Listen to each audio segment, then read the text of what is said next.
Hello नमस्कार दोस्तों, आप सभी का आपके अपने प्यारे से परिवार सेडा क्लासेज में बहुत बहुत स्वागत है। आज हम लेके आए हैं प्रश्नोत्तरी 3। अगर आप हमारे चैनल पर नए हैं तो चैनल को शेयर करें व सब्सक्राइब करें। देखिए, आज का पहला क्वेश्चन है, सिंधु घाटी सभ्यता में जुते हुए खेतों के जो साक्ष्य थे वो कहाँ से मिले थे? जो स्थल जो खोजे गए थे उसमें एक मिनट जो स्थल जो खोजे गए थे उसका जो जुते हुए खेतों का जो साक्ष्य मिला था वो कहाँ से मिला था? तो वो मिला था कालीबंगा से। कहाँ से मिला था? कालीबंगा से मिला था। और ये कालीबंगा हनुमानगढ़ राजस्थान में स्थित है। कहाँ स्थित है? हनुमानगढ़ राजस्थान में स्थित है। और यह ध्यान रखें, जो यह रोपड़ है यह रूपनगर पंजाब में स्थित है। और यह ध्यान रखिए, इसका पुराना जो नाम था, प्राचीन नाम था, वो रोपड़ नाम से जाना जाता है। अब इसका नाम है, जो रूपनगर जो जिला है उसी के नाम पे इसका रख दिया गया है, रूपनगर। और राखीगढ़ी है, ये हमारे हिसार हरियाणा में स्थित है, यह भी ध्यान रखें। और लोथल जो है वो अहमदाबाद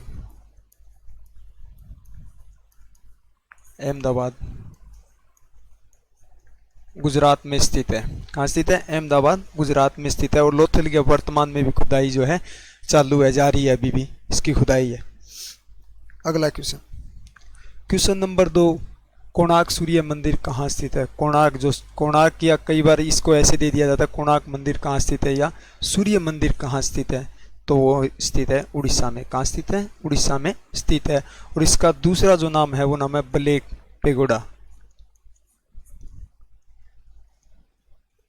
ब्लैक पगोडा नाम से भी से जाना जाता है। ठीक है, देखिए अगला क्वेश्चन नंबर 3 है, सबसे गर्म ग्रह कौन सा है? सबसे गर्म ग्रह है वो कौन सा है? देखिए, पहले ये हमारा सूर्य है, उसके बाद आता है हमारा यहाँ बुध ग्रह, और उसके बाद यहाँ आता है शुक्र ग्रह। अगर इस हिसाब से अगर हम देखें तो बुध ग्रह सबसे गर्म होगा, क्योंकि जो सबसे नज़दीक है सूर्य का वो बुध ग्रह है। लेकिन ऐसा नहीं है, जो सबसे गर्म ग्रह शुक्र ग्रह। वो क्यों है? क्योंकि कार्बन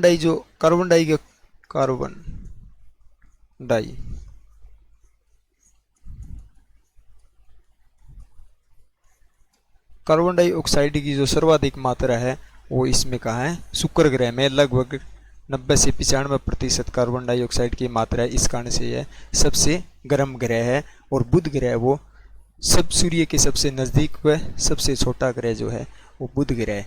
और सूर्य के सबसे नज़दीक है वो भी बुध ग्रह। और सबसे गर्म ग्रह वो, यह ध्यान रखें, वो शुक्र ग्रह, जिसे भोर का तारा भी कहा जाता है। आगे देखिए, क्वेश्चन नंबर 4 है, सार्क के कुल सदस्य देशों की संख्या। जो सार्क जो संगठन है उसमें कुल कितने देश हैं? तो इसका सही आंसर होगा 8 देश हैं। कितने देश हैं? 8 देश हैं। और इसका जो मुख्यालय है वो है काठमांडू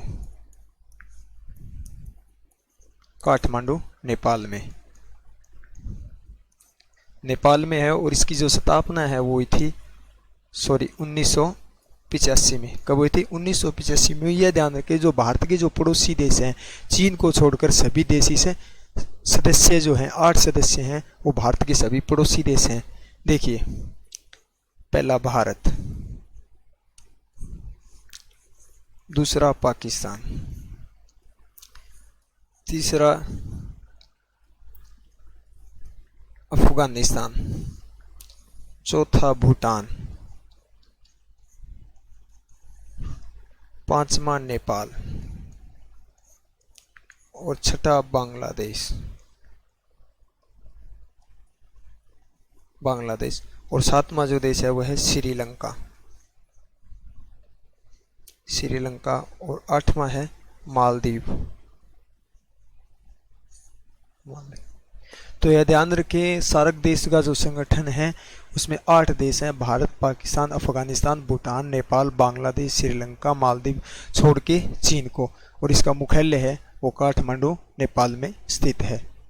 आगे देखिए, क्वेश्चन नंबर 5 है, श्वेत क्रांति का संबंध किससे है? जो श्वेत जो क्रांति है उसका संबंध किससे है? तो उसका संबंध है वो दूध से है। किससे है? उसका संबंध दूध से है। और इस क्रांति की शुरुआत है वो 1970 ईस्वी में हुई थी। कब हुई थी? 1970 ईस्वी में हुई थी, यह भी ध्यान रखें। आगे देखिए, गौतम बुद्ध के बचपन का नाम क्या था? जो गौतम बुद्ध था उनको बचपन में किस नाम से जाना जाता था? तो इसका सही आंसर होगा सिद्धार्थ। सिद्धार्थ नाम से जाना जाता है। और यह भी ध्यान रखें, गौतम बुद्ध का जो जन्म है वो 563 ईसा पूर्व में हुआ था, ईस्वी में नहीं, ईसा पूर्व में हुआ था। ठीक है। और कहाँ हुआ था? वो था लुम्बिनी में। कहाँ हुआ था? लुम्बिनी, नेपाल में हुआ था। लुम्बिनी, नेपाल में इनका जन्म हुआ था, 563 ईस्वी में हुआ था। और इनको बचपन में सिद्धार्थ नाम से जाने जाते थे। अगला क्वेश्चन, क्वेश्चन नंबर 7 है, भारत में सेना का सर्वोच्च सेना कमांडर कौन होता है? जो भारत में जो सेना का जो कमांडर होता है, जो तीनों सेनाओं का जो कमांडर होता है, वो होता है हमारा राष्ट्रपति। ऑप्शन नंबर 20 का राइट होगा, यह ध्यान रखें। ठीक है, देखिए आगे। क्वेश्चन नंबर 8 है, सर्वाधिक कोयला उत्पादन राज्य है। जो सर्वाधिक जो कोयला उत्पादन करता है वह भारत का कौन सा राज्य है? तो एक बात ध्यान रखें, पहले ऑप्शन में छत्तीसगढ़ भी और झारखंड भी, अगर दोनों ऑप्शन में मिले तो छत्तीसगढ़ होगा, क्योंकि वर्तमान में सर्वाधिक जो है वो छत्तीसगढ़ से होता है, और पहले जो होता था 4-5 वर्ष पहले वो झारखंड था। अगर दोनों ऑप्शन में मिले तो इसका राइट आंसर छत्तीसगढ़ होगा। अगर ऑप्शन में एक है छत्तीसगढ़ ना हो तो इसका आंसर झारखंड होगा। अगर हम विश्व की बात करें, विश्व में ध्यान रखें चीन में होता है। किस में होता है? चीन में होता है, विश्व में। देखिए अगला क्वेश्चन, क्वेश्चन नंबर 9 है, काजीरंगा अभ्यारण्य कहाँ स्थित है? जो काजीरंगा जो अभ्यारण्य है वो भारत के किस राज्य में स्थित है? तो इसका सही आंसर होगा असम है। और इससे रिलेटेड ये क्वेश्चन पूछा जाता है, सबसे ज़्यादा जो पूछा जाता है वो ये पूछा जाता है, काजीरंगा अभ्यारण्य किस लिए प्रसिद्ध है? तो ये ध्यान रखें, एक सींग के गैंडे के लिए प्रसिद्ध है। एक सींग का गैंडा।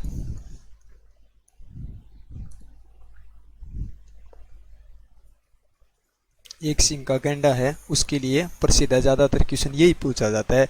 ये तो सबको पता है कि काजीरंगा अभ्यारण्य है वो कहाँ स्थित है, तो वो असम में स्थित है और एक सींग का गैंडे के लिए प्रसिद्ध है। आगे देखिए, ओजोन परत दिवस कब मनाया जाता है? जो ओजोन परत दिवस है वो बनाया जाता है 16 सितंबर को। कब बनाया जाता है? 16 सितंबर को है। ये पिछली वीडियो में हमने बात की थी। ओजोन जो है वो हमारे पृथ्वी वायुमंडल पे 0.02% है। कितनी है? 0.02% है। आगे देखिए, सोजे वतन पुस्तक के लेखक कौन है? सोजे पुस्तक है वो किस कवि की पुस्तक है? तो इसका सही आंसर होगा Munshi Premchand. Option C right होगा। और यह ध्यान रखें कि दो प्रमुख प्रसिद्ध पुस्तक और है जो काफ़ी बार पूछी जाती है। पहली है गोदान और दूसरी है गबन। ये भी काफ़ी बार ज़्यादातर यही पूछी जाती है दोनों। ये भी ध्यान के, सोजे वतन पुस्तक, गोदान, गबन जो है उसके लेखक कौन थे? मुंशी प्रेमचंद थे। आगे देखिए, क्वेश्चन नंबर 12, गांधी जी दक्षिण अफ्रीका से भारत कब लौटे थे? गांधी जी तो जो थे वो दक्षिण अफ्रीका से भारत कब लौटे थे? तो इसका सही आंसर होगा 9 जनवरी 1915 को। गांधी जी जो है वो 1893 में दक्षिण अफ्रीका गए थे, एक केस लड़ने के लिए गए थे और 21 वर्ष बाद लौटे थे। कितने? 21 वर्ष बाद लौटे थे। ये बताया जाता है कि इनकी उम्र 24 वर्ष थी। जब ये दक्षिण अफ्रीका गए तो 24 वर्ष थी, और जब लौटे तो अब की इनकी उम्र थी वो 45 वर्ष थी। और जिस दिन ये लौटे थे उस दिन इनकी याद में एक दिवस बनाया जाता है, उसे कहते हैं प्रवासी दिवस। प्रवासी दिवस के रूप में बनाया जाता है। तो यह ध्यान रखें, प्रवासी दिवस है वो 9 जनवरी को बनाया जाता है। और दक्षिण अफ्रीका से गांधी जी के है 9 जनवरी 1915 को लौटे थे। और उसके बाद इनकी 30 जनवरी 1948 को नाथूराम गोडसे द्वारा इनको गोली मारकर इनकी क्या है हत्या कर दी थी। और इस 30 जनवरी को शहीद दिवस के रूप में मनाया जाता है। यह भी ध्यान रखें, शहीद दिवस कब मनाया जाता है? 30 जनवरी को मनाया जाता है। आगे देखिए, क्वेश्चन नंबर 13 है, सबसे लंबी तटरेखा वाला राज्य है। सबसे लंबी तटरेखा वाला जो राज्य है, जो तटरेखा जो जलीय सीमा होती है उसको तटरेखा बोलते हैं, तो वो है गुजरात। क्या है? गुजरात। देखिए कुल तटीय रेखा की बात करें, कुल तटीय रेखा है वो 7516.6 किलोमीटर है कुल तटीय रेखा जो भारत के साथ लगती है, और गुजरात के साथ जो लगती है वो है 1214.7 किलोमीटर। सर्वाधिक जो लगती है वो गुजरात के साथ कितनी लगती है? 1204.07 किलोमीटर। और सबसे कम की बात करें, सबसे कम तटीय रेखा कम तो वो लगती है गोवा के साथ। किसके साथ? गोवा के साथ लगती है, वो लगती है 101 किलोमीटर। यह भी ज़्यादातर ये पूछा जाता है, या तो कुल तटीय रेखा की लंबाई पूछी जाती है, सर्वाधिक लगने वाला राज्य पूछा जाता है, या उसकी लंबाई, या सबसे कम जो तटीय सीमा लगती है वो लगती है गोवा के साथ 101 किलोमीटर। यह ध्यान रखें। आगे देखिए क्वेश्चन नंबर 14, विश्व की प्रथम महिला प्रधानमंत्री कौन थी? जो विश्व में जो पहली प्रधानमंत्री जो महिला बनी थी वो कौन थी? तो इसका सही आंसर होगा भंडारी नायक बनी थी। कौन बनी थी? भंडारी नायक बनी थी 1960 में। कब बनी थी? 1960 में। और ये श्रीलंका देश की बनी थी। किसकी? श्रीलंका। श्रीलंका देश की बनी थी। अगर भारत की बात करें तो वो थी इंदिरा गांधी। कौन थी? भारत की जो थी वो थी इंदिरा गांधी। 1966 में बनी थी। कब बनी थी? 1966 में बनी थी। आगे देखिए क्वेश्चन नंबर 15, गोवा किस नदी के किनारे स्थित है? गोवा है वो किस नदी के तट पर बसा हुआ है? तो इसका सही आंसर होगा मांडवी नदी के तट पर बसा है। और यह भी ध्यान रखिए मांडवी जो नदी है वो 3 राज्यों में बहती है, कर्नाटक और उसके बाद महाराष्ट्र और गोवा। 3 राज्यों में बहती है और मांडवी नदी के किनारे बसा हुआ है गोवा शहर। आगे देखिए कार्य करने की दर को कहते हैं। क्वेश्चन में लिखा हुआ कार्य करने की दर को कहते हैं, तो दर जो होती है उसका सही आंसर होगा ए शक्ति। यह ध्यान रखें, यहाँ क्वेश्चन बदल दिया जाता है। देखिए दर लिखा हुआ, यहाँ कई बार क्षमता लिखा हुआ मिलता है। क्षमता, तो अगर क्षमता है तो वो ऊर्जा है। कार्य करने की क्षमता को ऊर्जा कहते हैं और कार्य करने की दर को है शक्ति कहते हैं। दोनों क्वेश्चन जो है वो काफ़ी कंफ्यूज कहते हैं। ध्यान रखें दर जो होती है वो शक्ति होती है, क्षमता जो होती है ऊर्जा होती है। आगे देखिए मानव शरीर का सबसे बड़ा अंग, हमारे शरीर का जो सबसे बड़ा अंग होता है वो होता है त्वचा। क्या होता है? ऑप्शन डी राइट होगा, त्वचा होता है। और त्वचा से रिलेटेड एक क्वेश्चन पूछा जाता है, इसकी ऊपरी परत, त्वचा की ऊपरी परत को क्या कहते हैं? तो कहते हैं एपिडर्मिस। यह ध्यान रखें, त्वचा की ऊपरी परत को क्या कहते हैं? एपिडर्मिस कहते हैं। और मानव शरीर की सबसे बड़ा जो शरीर का जो सबसे बड़ा अंग है वो त्वचा होती है हमारी। क्वेश्चन नंबर 18, बल एक राशि है। बल है वो एक राशि है, तो इसका सही आंसर है बल एक सदिश राशि होती है। क्या राशि होती है? बल एक सदिश राशि होती है। आगे देखिए क्वेश्चन नंबर 19 है, परमाणु के कितने मूल कण होते हैं? कितने मूल कण होते हैं? तो इसका सही आंसर होगा 3 मूल कण होते हैं। यह ध्यान रखिए यहाँ मूल कण लिखा हुआ, अगर यहाँ लिखा हुआ कुल कण, तो जो परमाणु होता है वो 27 कणों से मिलकर बना होता है। कितने? 27 कणों से मिलकर बना होता है। मूल कण ही पूछे जाते हैं ज्यादातर, तो मूल कण कितने हैं? इसके 3 है। देखिए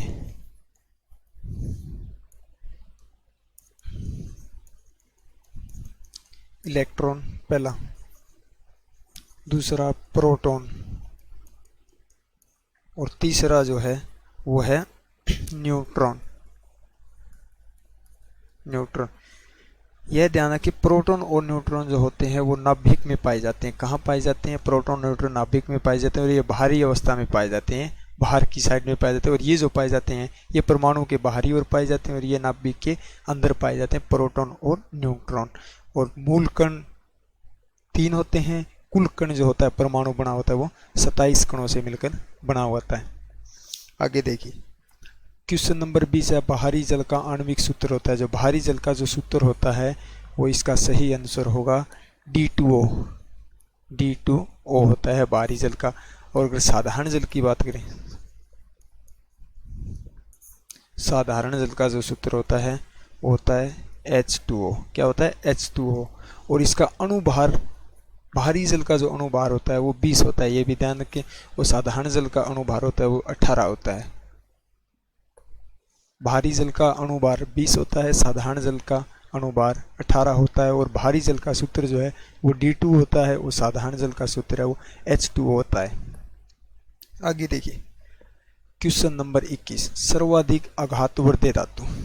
सर्वाधिक आघातवर्धे धातु, आघातवर्धे वो होती है जिसको मतलब जिसका जो कम क्षेत्रफल, जैसे हो गया लोहा हो गया, ये हो गया, अगर इसको हम पीट पीट कर इसको कितने क्षेत्रफल तक क्या फैला सकते हैं तो उसे आघातवर्धी कहते हैं। वो सोना होता है, सोने का जो 1 ग्राम होता है, 1 ग्राम होता है, उसको अगर हम पीट पीट कर तार के रूप में या चादर के रूप में बनाएं तो बताया जाता है कि 1 मीटर तक होता है, 1 मीटर तक फैल जाता है 1 ग्राम सोना। तो कोई भी जो धातु होते हैं उसको हम पीट पीट कर दबाव डालकर उस पर क्या है उसका जो क्षेत्रफल जो फैलाव कर सकते हैं उसको आघातवर्धे कहते हैं। तो वो होती है सोना होती है जो 1 मीटर 1 ग्राम सोना उसको 1 मीटर तक लंबा तार बना सकते हैं। आगे देखिए पदार्थ की चौथी अवस्था है, पदार्थ की जो चौथी अवस्था है वो कौन सी है तो इसका सही आंसर होगा प्लाज्मा। यह ध्यान रखिए पदार्थ की कुल अवस्था भी 4 ही होती है। कितनी होती है? कुल अवस्था 4 होती है। पहली अवस्था जो होती है वो ठोस होती है, दूसरी अवस्था वो द्रव होती है और तीसरी अवस्था है वो गैस होती है और चौथी अवस्था है वो प्लाज्मा होती है। ज़्यादातर यही पूछा जाता है पदार्थ की चौथी अवस्था कौन सी है तो प्लाज्मा है और कुल अवस्था है वो 4 अवस्थाएं होती है। आगे देखिए क्वेश्चन नंबर 23, लोहे का रासायनिक प्रतीक है। लोहे का जो रासायनिक प्रतीक है इसका सही आंसर होगा सी, Fe होता है लोहे का जो प्रतीक होता है। आगे देखिए भोपाल गैस त्रासदी रिसाव कब हुआ था? भोपाल गैस रिसाव त्रासदी जो है वो कब हुआ था तो वो 1984 को हुआ था। कब हुआ था? 1984 को हुआ था। ये बहुत कम पूछा जाता, ज़्यादातर ये पूछा जाता है भोपाल गैस त्रासदी रिसाव में कौन सी गैस का रिसाव हुआ तो वो ध्यान रखिए मिथाइल आइसोसाइनेट का हुआ था। किसका हुआ था? मिथाइल आइसोसाइनेट गैस का जो रिसाव हुआ था। और 1984 को यह भी ध्यान रखें हमारे अंतरिक्ष में जाने वाले, भारत के अंतरिक्ष में जाने वाले पहले व्यक्ति राकेश शर्मा थे, वो 1984 को ही अंतरिक्ष में गए थे। आगे देखिए क्वेश्चन नंबर 25 आज की क्लास का हमारा लास्ट क्वेश्चन, निम्न में से प्रथम श्रेणी का उत्तोलक है। प्रथम श्रेणी का जो उत्तोलक होता है वो क्या है तो इसका राइट आंसर होगा सी, कैंची।